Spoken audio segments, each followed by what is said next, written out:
You guys know what I like about this 70 to 300mm from Fuji? Don't move, I'll tell you more in a second.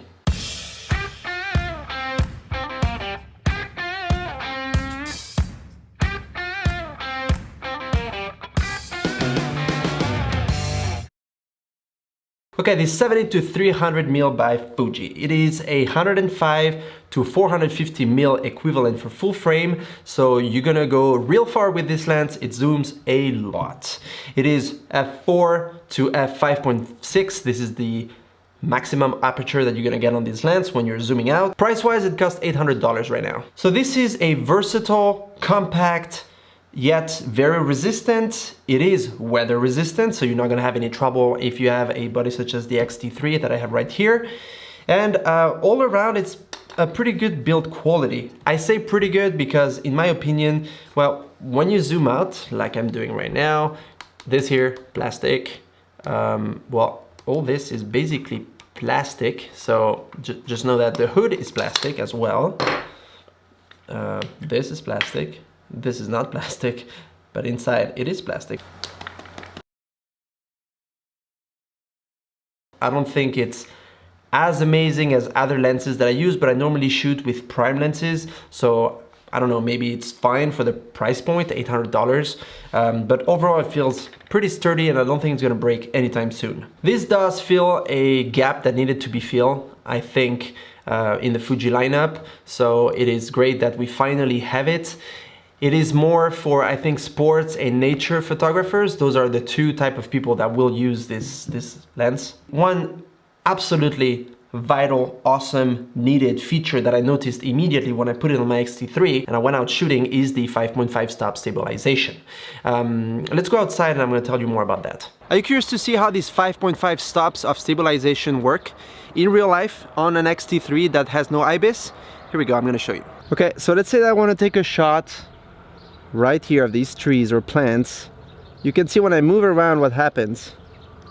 It kind of does these little movements, like micro jitters almost, to keep the image stable, and it works pretty well. See, right now I'm shooting at 300mm, for example. I'm going to take a photo of that pole, handheld. There you go. Leaves, and let's say I want to take a photo of the hills up there, the trees, and again the pole. There, so you can see how stable this thing is when you're going handheld. Imagine if you're using a tripod, which I did, and what happens is it takes a little bit of time to adjust and make sure that the photo is actually stable and that the framing is perfect.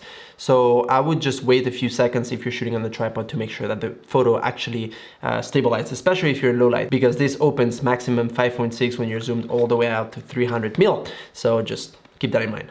In terms of close focusing distance, you can get 83 centimeters from your subject. Here, I made a little video. Okay, so let's say that I want to take a photo here of this tomato in my garden. So you can see here, I'm going to zoom 300mm. I'm going to get right here. There, so that's the minimum focusing distance. And here's the photo. This lens goes along very nicely with the 1.4x teleconverter. I took some shots to show you the difference with the teleconverter and without. And what I did is I used the markings here to shoot different distances. So you have 70, 100, 135, 200, and 300. Here you go.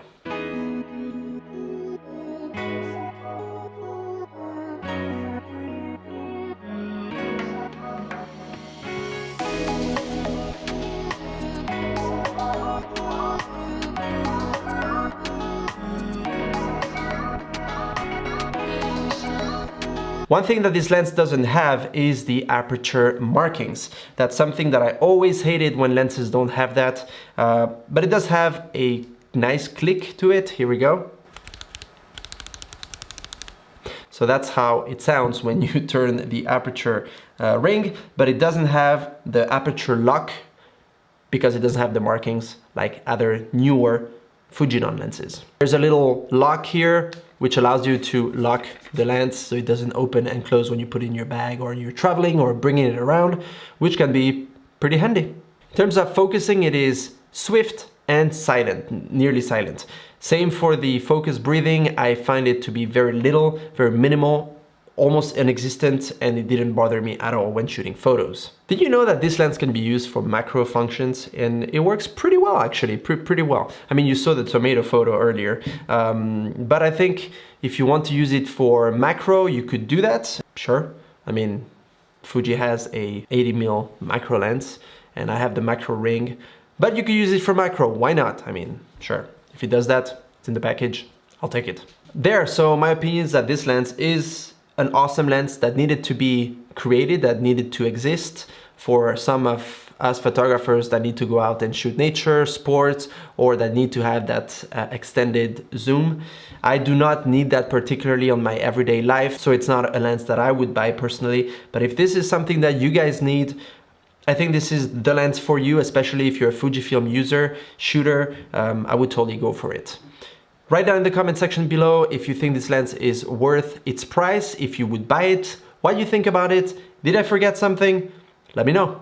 I catch you in the next video. Until then, keep smiling, keep shooting, keep taking awesome photos, and I see you soon. Cheers.